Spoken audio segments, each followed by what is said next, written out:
ma meilleure action SEO de l'année, c'est un objet papier. Et ouais, c'est pas un article de blog, c'est pas une campagne de lien, non, c'est bien un objet physique papier, offline. Et d'ailleurs, cet objet papier, tu l'as peut-être même entre tes mains. Je vous la donne en mille, mon cahier de vacances du SEO qui sort pour une 3e édition cette année avec Nelly Kempf grâce à O2 Switch qui nous a permis de l'envoyer gratuitement dans vos boîtes aux lettres. Et vous voyez ce bouquin-là, il pèse probablement beaucoup plus dans mon référencement que si j'avais juste acheté un backlinks par exemple.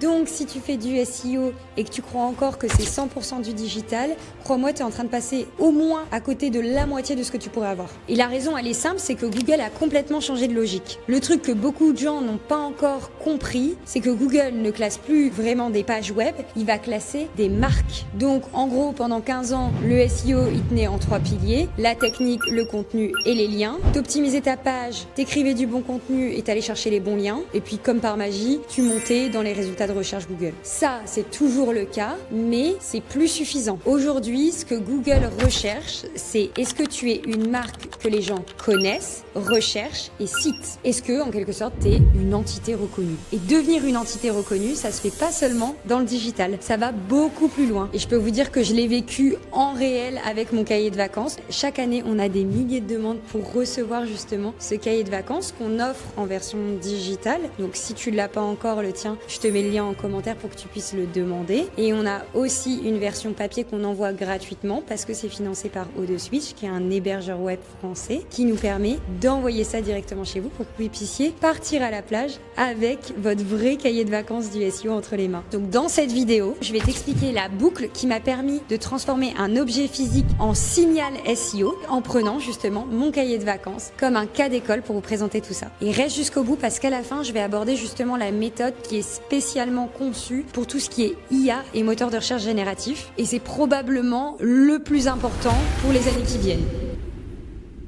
Alors déjà, pourquoi je dis que Google aujourd'hui regarde des marques et plus simplement des pages web? C'est simple, parce qu'ils l'ont dit eux-mêmes. Ça vient de leurs propres documents. Vous avez peut-être entendu parler des Google Leaks en 2024. C'est une fuite de documentation interne sur la manière dont fonctionne l'algorithme Google qui nous a donné accès à tout un tas de critères de référencement que Google prend en compte pour mettre en avant un site web ou une marque. Et c'est comme ça qu'on a eu connaissance du système qui s'appelle NavBoost. En fait, Google s'appuie énormément sur les recherches de marque et sur les clics pour juger si tu es légitime ou non sur ton marché. Donc concrètement, quand les gens vont taper le nom de ta marque ou le nom de ton produit directement dans la barre de recherche, c'est un signal de notoriété qui est très fort pour Google parce que du coup, t'es plus une page parmi d'autres, tu es littéralement la destination de la requête utilisateur. Et une destination, quand elle est reconnue, Google va la mettre en avant. Alors garde bien ça en tête parce que tout ce qui va suivre dans la vidéo, c'est ce qui sert à déclencher exactement ce signal-là. Alors, on va reprendre notre cahier de vacances et je vais t'expliquer la boucle complète, étape par étape. Je l'appelle réel, mention, signal, IA. Et suis bien ça parce que du coup, tu vas pouvoir copier-coller ça et le mettre en application à ton propre secteur d'activité. La première étape, c'est le réel. Et le réel, il n'y a rien de plus intuitif. C'est ce qui se passe dans la vraie vie. Donc, tu crées un objet qui va faire vivre un moment ou des émotions à ton audience. Le cahier, les gens le reçoivent, ils le touchent, ils vont le feuilleter. Potentiellement, ils vont feuilleter ça au bord de la piscine ou sur une plage. Donc, ils vont ressentir des émotions positives au moment où ils vont être en contact avec l'objet réel que je leur ai proposé. Et donc, c'est quelque chose de physique qui va bien plus marquer le cerveau que si c'était juste un PDF téléchargeable de plus. Ensuite, étape 2, c'est la mention. L'étape de qu'est-ce que les gens en font. Par exemple, pour le cahier de vacances, les gens, ils vont prendre des photos, ils vont nous envoyer des messages, ils vont publier sur LinkedIn une photo d'eux avec leur cahier de vacances, une photo de leur cahier de vacances au bord de la piscine. Et donc, ils vont me mentionner moi, mentionner Nelly, mentionner O2 Switch, ils vont nous taguer. Au mieux, ils font des liens directs vers nous. Et quand bien même s'ils faisaient pas des liens cliquables vers nous, en fait, aux yeux de Google, c'est ces mentions, même sans lien cliquable directement, qui créent une entité. En fait, tu deviens un nom qui revient à différentes reprises à travers différentes personnes, différents points d'entrée, différentes entités. Et ça, c'est de la preuve sociale que l'algorithme est capable de comprendre et donc il va te mettre en avant plus facilement. Ensuite, l'étape 3, c'est le signal. Parce qu'en fait, il y a des gens qui vont pas simplement s'arrêter à faire faire un post LinkedIn qui me mentionne, moi ou Nelly, ou O2 Switch. Ils vont en parler dans leur newsletter, ou ils vont écrire un article de blog sur le sujet. Et donc, dans ces contenus-là, ils vont mettre un lien vers le projet. Et c'est là que tu vas obtenir tes meilleurs backlinks, parce que non seulement ils sont gratuits, mais en plus, t'as rien demandé à personne, et c'est du backlink naturel, qui fait lien directement vers toi. Et d'ailleurs, ces liens-là, ils naissent le plus souvent des actions offline qui ont marqué les gens. Et en parallèle, plus on parle de toi, plus on va te rechercher par nom,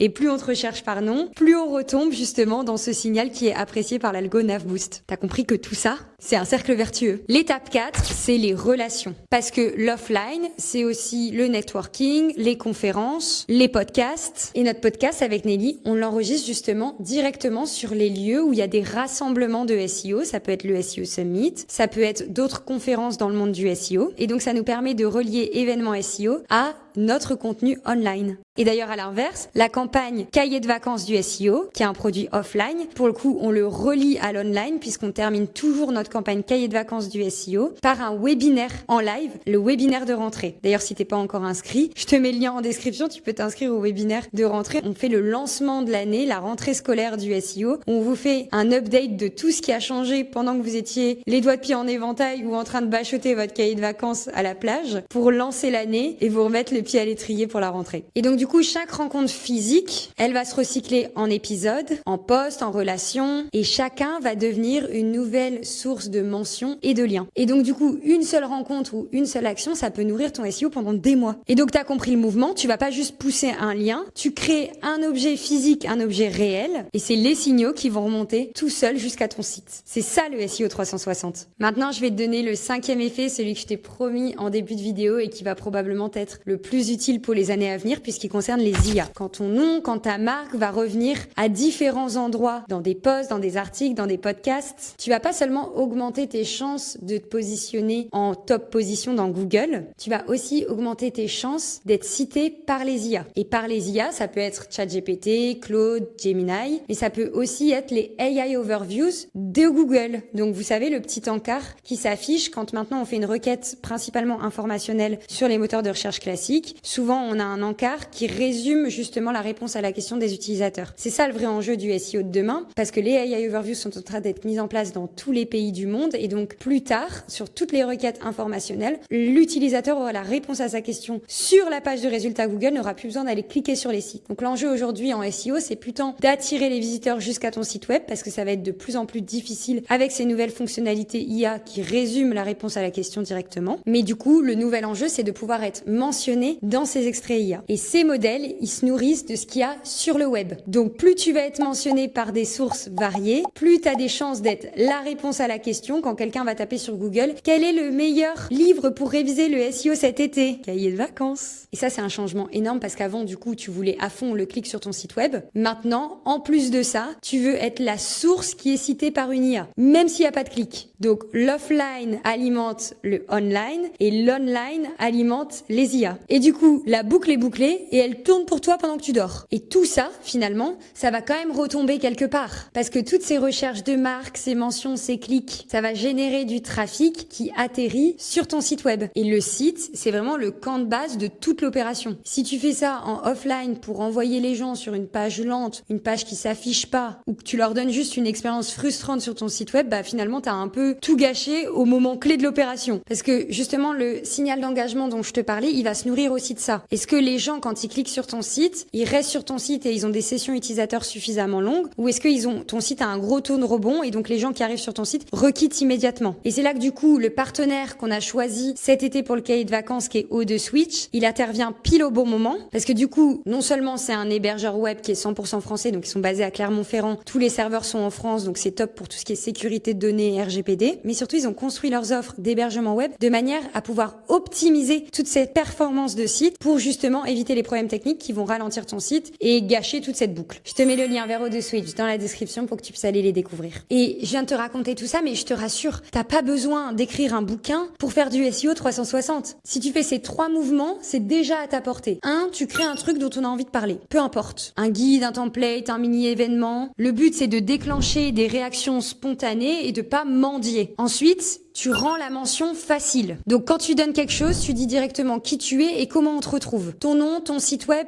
peu importe. Tu veux qu'on te cite correctement pour que le signal utilisateur revienne jusqu'à toi. Et ensuite, tu vas recycler ces actions que tu auras fait dans le monde réel en contenu en ligne. Donc par exemple, si tu vas à un événement physique, tu vas en faire un post LinkedIn, puis tu vas en faire une vidéo, puis tu vas potentiellement sortir un épisode de podcast. Une action physique, ça doit toujours laisser une trace digitale. Par exemple, avec Nelly, l'année dernière, on a donné une conférence au Success Marketing. On a filmé notre conférence et on l'a rediffusée sur ma chaîne YouTube. C'est une manière de capitaliser sur l'action offline vers du online. Si tu laisses pas cette trace digitale, il n'y a pas de pont qui va se construire entre ton off et ton online. Donc c'est l'un des éléments les plus importants. T'as compris qu'aujourd'hui, pour faire du bon SEO, il faut pas juste penser page par page, il faut penser 360 directement. Et c'est tout le travail qu'on fait avec l'accompagnement qu'on a à l'école du SEO, c'est qu'on vous aide à mettre en place ces signaux directement via votre site web. D'ailleurs, j'ai créé un bilan de compétences. Ça fait des années que je le fais. Ça fait à peu près plus de 300 bilans de compétences que j'ai fait avec l'école du SEO. C'est quelque chose que j'offre, qui est complètement gratuit et qui permet aux gens qui font du SEO d'avoir une idée de leur niveau actuel dans le métier. Et je l'ai mis à jour récemment pour intégrer tous ces signaux utilisateurs et les critères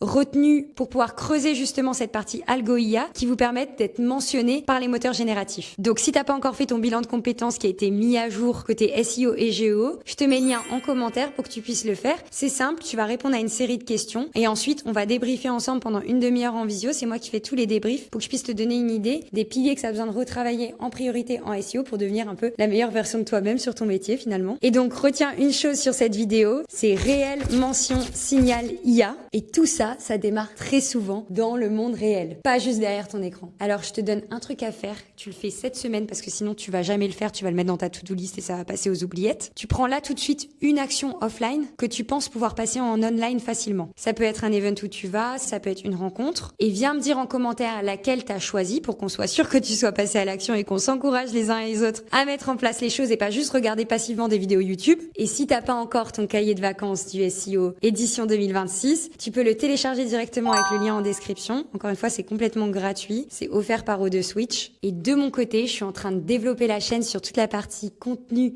SEO. Donc, si tu as aimé cette vidéo, ça me ferait hyper plaisir que tu me mettes un petit pouce ou que tu t'abonnes ou même les deux, ça ce serait le bonheur absolu pour justement m'encourager à développer cette partie contenu. Et si tu as des idées en commentaire de vidéos qui te feraient plaisir, bah pareil, ça m'aide énormément à développer la chaîne. Donc, n'hésite pas à me laisser des infos en commentaire, à t'abonner, ça m'encourage. Et de mon côté, il me reste à te souhaiter une belle journée et te dire à bientôt pour une prochaine vidéo. Salut!